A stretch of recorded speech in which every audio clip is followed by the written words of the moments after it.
ngasi August ki tang kun nga mathoi irai numit asigi ayuktagi hoduna hojik leiriba naurem thongi head office asigi mamangda mitop hana khandok piraga kona mikok thibi haiba wakat mi phamse phamkibagi report miyamna thamjani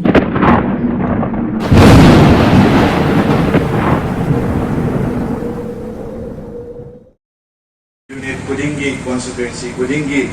lakpiriba amasung lakpiribi leader punnamakku ehana ahama makta ikopmana karamjari mamangdasu speaker singna leader singna karigino ngasi akoina sit protest tawriba haibase asigi maram marik chungna su thambigre aduda aina kitanga makata boina BJP ni bane PDA ni hairaga yamna waisilhanpa amedi kathana ko honaba sima ko pio masina mara boraga akoi ki nomo ki masing hantaralaba migina yamna ni samsinna athang ahi mayama mga loirana plan ko ba dugumba 16 mamada singi jagada da egerpam thokta sanga 201 ki sensate hengalapa 2011 ki sensate hengalapa 2021 ki sensate hengalapa pura maksingasi yenguraga 1971 da pihiba dugumba maduda base tawraga pihiba dugumba sensate sina masidi beri beriba aikoina chaure aikoina simpisa oire aikoina mandi oire haile leibiriba amam mathau punamakto nuamagi bitagi pita banata upai amata leiroi haina ina tawjeri amani ena sitawdringaida census tawbiganu taseng misingdo khandok piraga dugumaba census tawbiyo haiba pilisi tawjaraga ayabi nganga duse swai lusimjagi punamakku purumjeri People's Democratic Alliance na sinjaba sidin protest sida lakpiriba miyoi singasi Manipur bu thawai haksang yauna kaningba adugumba kanglaipak sige mapari mamom ni habse ay ahan da haijege ngasige yamna luraba sukibati crucial luraba Manipur gi situation sida Satra Sangstan civil organization tongan Manipur gi miyoi kiana NRC hana tawdri ngaida census tawbiga nu NRC hana tawbiyu hari base yamna chumba legitimate oi bai koigi democratic oi bai koigi right ni aigi laibak nung sibagi aigi laibak si manga dori hai base proactive oi na ubang amba leader makap haragadi Joy Kumar na oi hai base mayam obo kubang tubi matok tai ngasai digi ngawang na ngambi base Manipur loirani yellow moi loirani hai base amuk tangda ngasi khakam hayeng da mak nu mata hat kada banate tapna aigi phangpham to right aigi phangpham to fundamental rights aigi duties mayam do tapna aigi phangpham to satum do sum phangak taragadi aigi makan to ko yakragadi aina husik chapasi da sapai ai turbung yobu yari bro sige maning haida bada singda yobu yari bro turbung da pompo khaira hairo to kominga vision tawri ni turbung da pompo khaira operation hairo to tawi aina haijan hiru wafam de baba ima noine matam dur kai dawle hawi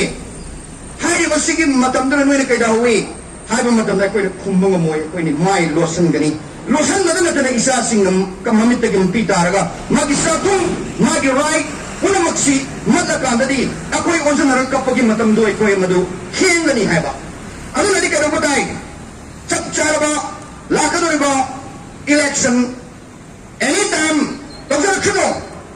December tawgera adi part of the 2027 taw sasano adamu akoi gi uthori ba People's Democratic Alliance na uthori ba thamoi senga kangai pat sigi sense of patriotism naiba candidate ngakani habase mipung khuri bunga khambiyo aduga lairaba National Party singi marakta People's Democratic Alliance ki candidate mamamtang jungsan laga akoi Manipur kabe reform yobra habase akoi assembly da koi tiliba independent candidate sige phagasi hai wa pung jiglo na sigidi utang sikin sing sige thank you 2020 27 May ngasi phawga da lagliba irang sida asuki mati soinaiba asuki mati sokpa siba asuki mati crime yaure misi minano bianang na sathagi bare nubi ang chingthora hakhiba asok yamba crime thokhiba matam sida ngasi ni baliba akogi BJP comment sina simani isu sigini haidana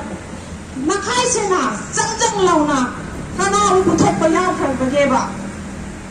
ena sima phare haiduna puthokpa matam da so phare ba miyoi adu kayam kuina karam haina kadaida kaidoriba ni akogi bazaar sing sing thamoi pena na wa haidana adu madi nupi angang hatkibage ji da hatkiba angang yauna thani pa angang yauna hatkiba maya ba meda phakiba miyoi sing du ena na phare haiba misak ching du kadaida thangura bage kari gi karam ba moyam da ma khoida da di bikra bage ba ngasi ge bazaar sing loina samam na ga lei ba Karigino, ada karena boleh je, no NRC, no census, kalau nggak dimainin di masih ada kamu dah belinya, ya nak tuh nangi, aku nak bumi, mito kandu aga, mito TV wala, mito hana kandu pio, adu jawab mito TV, apa sih, mito kandu si, adu mito TV kali, karigino sekarang, asuk puina, SMP di sepas tu boleh harus bawa kajar, perasaan kau jenis lang ni thawai jaw ki disi kari no na anti khabar de ibata jare MLA tim mam semaga dili da tapsul na basat kre ga thenman ra jene stack to jene to biya da bra paja me am lang jene to biya da bra kari ki no usuti je yelo mi sin ko na ta bra na hui marap te yelo mi na ta biya bra chue to yaron godong mali CSO singa Facebook ya media thagala ko ko thenare biya ma ko mami mai mam ko problem ta ko ko mami 2005 ta electoral roll de yaw daga anda peno bita yaw thana yaw ya bra ko chu ya ko kaya bra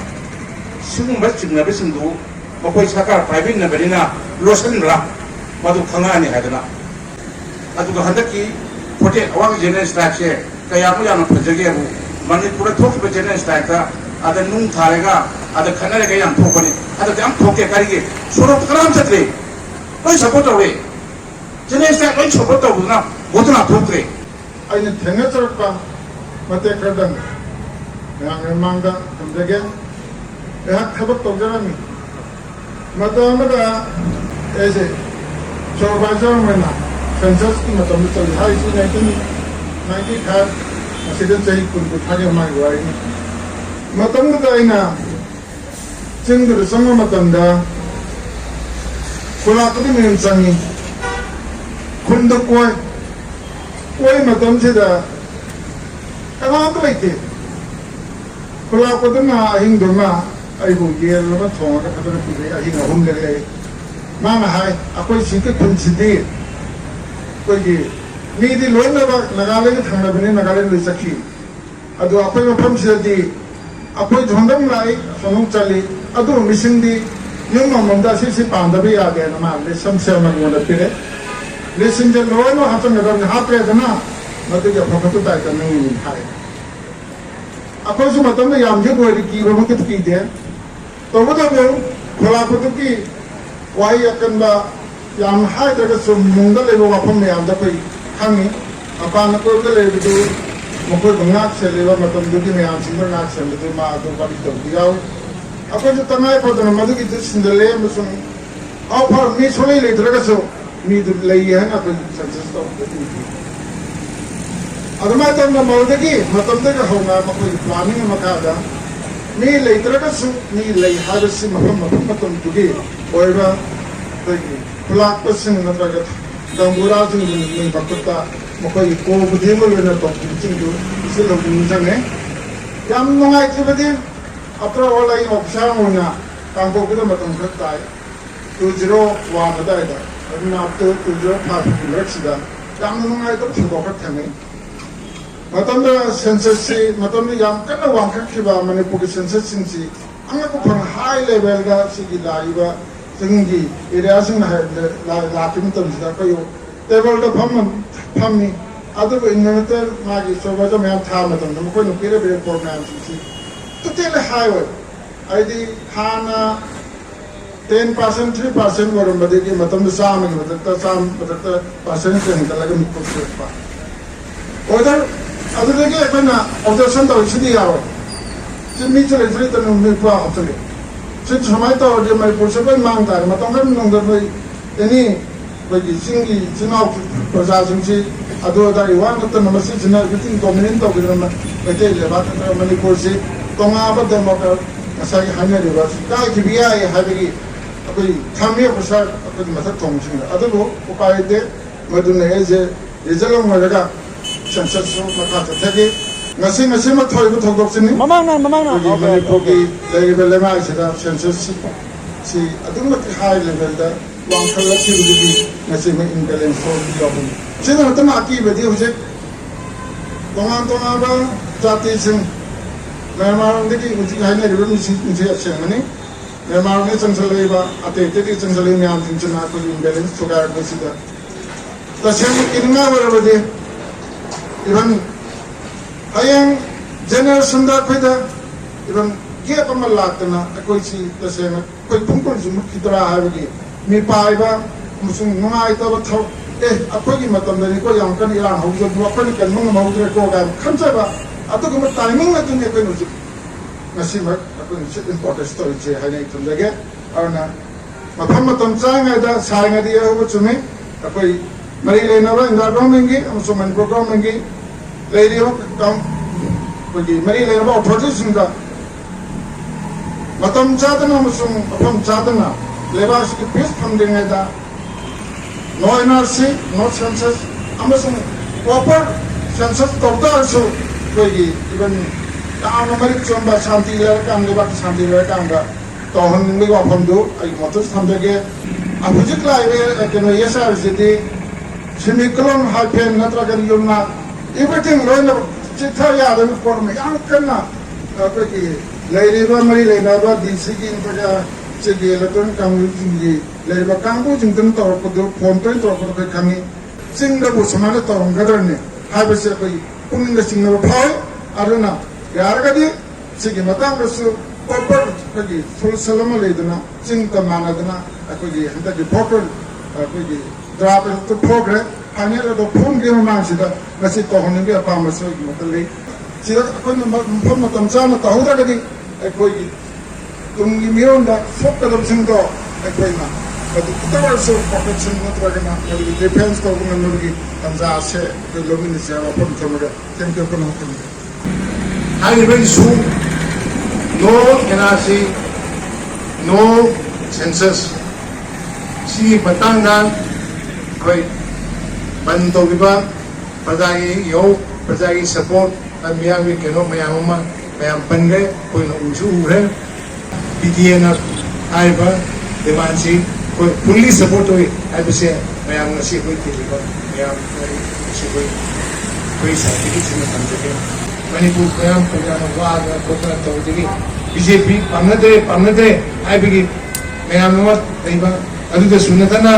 BJP ki manung na chu macet faction thonga dana mo macet in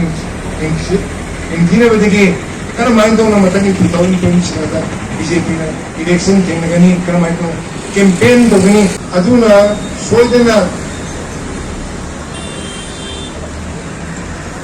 censorship ina si to gedi to loi ina si at to gedi ibigi aya basi ira e haina lower si ira ke ni jana tani ira e haina lower gedi ai ko na kitan khanda bata ka ja ira ibe surta sina amoi sina ira iba na daga idan ne da namal le ra ira iba abishu akoi mane puda ne ko kan ban ke sina ai 1951 da base over 51 no base over na ka so 61 di census no base over ko adu mo ke amata matu ga mai lendo ga uji pawada madi ne information actual india ki city jene abigi adu mo ge azaba amata chiwidi ya ne ka ko ka to ina sisu kana na to ge kuki ge lam da saraga ina si to no ba kana ko mai dai da saraga to mo ngori ba mai dai di la na ga na saraga to mo ngori ba na daga mai dai ba na saraga to mo ngori ba ni ba ni na to amata na mo ꯑꯩꯅ ꯆꯠꯂꯁꯨ ꯍꯥꯠꯀꯦ ꯍꯥꯏꯕꯅꯤ ꯀꯩꯁꯨ ꯂꯩꯇꯕꯗ ꯉꯔꯥꯡ ꯅꯍꯥꯟꯗꯁꯨ ꯅꯒꯥꯒꯤ ꯂꯧ ꯎꯕ ꯂꯩꯔꯤꯉꯩꯗ ꯀꯥꯞꯄꯒ ꯍꯥꯠꯇ ꯑꯅꯤ ꯍꯥꯠꯄꯒꯤ ꯋꯥꯐꯝ ꯂꯩꯔꯤ ꯁꯨꯃꯥꯏꯅ ꯇꯧꯅ ꯑꯗꯨꯒꯨꯝꯕꯒꯤ ꯃꯔꯛꯇꯨꯗ ꯀꯅꯥ ꯆꯠꯂꯒ ꯇꯧꯒꯗꯣꯏꯅꯣ NRC ꯇꯧꯔꯒ NRC ꯅꯤꯡꯊꯤ ꯅꯨꯡꯉꯥꯏꯅ ꯇꯧꯕ ꯉꯝꯗ꯭ꯔꯒꯗꯤ ꯀꯔꯤ ꯀꯥꯟꯅꯗꯣꯏꯅꯣ ꯑꯗꯨ ꯑꯣꯏꯔꯒꯗꯤ ꯃꯁꯤ ꯇꯧꯍꯜꯂꯣꯏ ꯍꯥꯏꯇꯥꯔꯒꯗꯤ ꯃꯁꯤ ꯇꯥꯗꯅꯕꯁꯦ ꯑꯩꯈꯣꯏ ꯈꯪꯍꯧꯕ ꯗꯔꯀꯥꯔ ꯑꯣꯏ ꯀꯔꯤ ꯇꯧꯕ ꯗꯔꯀꯥꯔ ꯑꯣꯏ ꯍꯥꯏꯕꯗꯤ NRCꯁꯨ ꯇꯧꯍꯟꯕ ꯃꯣꯏꯅ ꯇꯧꯁꯤ ꯇꯧꯕ ꯌꯥꯏ ꯍꯥꯏꯇꯥꯔꯒꯗꯤ ꯑꯗꯨꯗ ꯑꯩꯈꯣꯏ ꯍꯔꯥꯎꯕꯁꯦ ꯃꯗꯨ ꯏꯠꯀꯨꯗꯤ ꯑꯗꯨ ꯇꯧꯔꯦ ꯍꯥꯏꯔꯒꯗꯤ ꯑꯩꯈꯣꯏ NRCꯁꯦ ꯀꯔꯝꯍꯥꯏꯅ ꯇꯧꯅ ꯇꯧꯒꯗꯒꯦ ꯍꯥꯏꯕꯗꯨꯒꯤ ꯃꯗꯨꯒꯤ ꯀꯩꯅꯣꯗꯨꯗꯤ ꯑꯩꯈꯣꯏ must lay down to the central government ꯑꯩꯈꯣꯏꯅ ꯑꯗꯨ NRC ꯀꯨꯀꯤꯒꯤ ꯑꯗ ꯀꯨꯀꯤꯅ ꯇꯧꯕ ꯅꯒꯥꯒꯤ ꯑꯗ ꯅꯒꯥꯅ ꯇꯧꯕ ꯃꯩꯇꯩꯒꯤ ꯑꯗ ꯃꯩꯇꯩꯅ ꯇꯧꯕ ꯍꯥꯏꯁꯦ ꯃꯁꯤ ꯇꯧꯍꯟꯕꯤꯒꯅꯨ ꯑꯗꯨꯒꯤ ꯃꯍꯨꯠꯇ ꯃꯄꯥꯟꯗꯒꯤ ꯂꯥꯛꯄ ꯒ꯭ꯔꯨꯞ ꯑꯃ ꯑꯁꯥꯝꯗꯒꯤꯔ ꯇ꯭ꯔꯤꯄꯨꯔꯥꯗꯒꯤꯔ ꯕꯦꯡꯒꯣꯜꯗꯒꯤꯔ ꯃꯤꯛꯁ ꯑꯞ ꯇꯧꯕ ꯕꯤꯍꯥꯔꯗꯒꯤꯔ ꯂꯥꯛꯑꯒ ꯃꯣꯏꯕꯨ ꯇꯧꯔꯒ ꯅ꯭ꯌꯨꯇ꯭ꯔꯦꯜ ꯑꯣꯏꯕ ꯀꯥꯡꯕꯨ ꯇꯧꯔꯒ ꯍꯥꯏꯔꯤꯕ NRCꯁꯦ ꯃꯁꯤ ꯇꯧꯍꯟꯕꯤꯌꯨ ꯁꯤꯃꯤꯂꯔꯂꯤ ꯁꯦꯟꯁꯁ ꯇꯧꯔꯛꯄ ꯃꯇꯝꯗꯁꯨ ꯑꯩꯈꯣꯏ ꯃꯩꯇꯩꯅꯁꯨ ꯇꯧꯍꯟꯕꯤꯔꯅꯨ ꯃꯩꯇꯩꯅ ꯃꯩꯇꯩꯗ ꯇꯧꯕ ꯀꯨꯀꯤꯅ ꯀꯨꯀꯤꯒꯤꯗ ꯇꯧꯕ ꯅꯒꯥꯅ ꯅꯒꯥꯒꯤ ꯇꯧꯕ ꯑꯗꯨ ꯁꯤ ꯂꯣꯏꯅꯃꯛ ꯇꯣꯛꯊꯣꯛꯑꯒ ꯅ꯭ꯌꯨꯇ꯭ꯔꯦꯜ ꯑꯣꯏꯕ ꯒ꯭ꯔꯨꯞ ꯑꯃ ꯇꯧꯔꯒ ꯁꯦꯟꯁꯁꯁꯨ ꯇꯧꯍꯟꯕꯤꯌꯨ ꯑꯗꯨ ꯑꯣꯏꯔꯒꯗꯤ ꯑꯁꯦꯡꯕꯗꯨ ꯐꯪꯒꯅꯤ ꯃꯗꯨ ꯊꯣꯛꯂꯛꯄꯗꯨꯗꯤ ꯑꯩꯈꯣꯏꯁꯨ ꯋꯤ ꯍꯦꯞ ꯇꯨ ꯑꯦꯛꯁꯦꯞ ꯁꯦꯟꯇꯔꯗꯁꯨ ꯂꯥꯛꯁꯤ ꯑꯩꯈꯣꯏ ꯒꯚꯔꯅꯔꯗꯁꯨ ꯑꯩꯈꯣꯏ ꯔꯤꯀ꯭ꯋꯦꯁ ꯇꯧꯁꯤ CMꯗꯁꯨ ꯔꯤꯀ꯭ꯋꯦꯁ ꯇꯧꯁꯤ ꯍꯥꯏꯕ ꯋꯥꯐꯝꯁꯦ ꯑꯩ ꯁꯤꯗꯁꯨ ꯂꯣꯏꯁꯤꯟꯖꯒꯦ ꯊꯦꯡꯛ ꯌꯨ